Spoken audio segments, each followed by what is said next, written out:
आप लोग भी यहाँ खाना बन गया, मेरा खाना बन गया। मैं आप लोगों को बैक कैमरा करके दिखाती हूँ।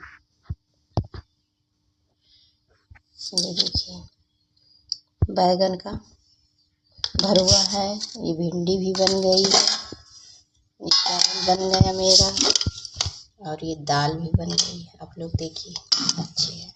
और इसमें रोटी है। आप लोग जल्दी जल्दी बताइए मेरा खाना कैसा लगा आप लोगों को। Okay, bye bye.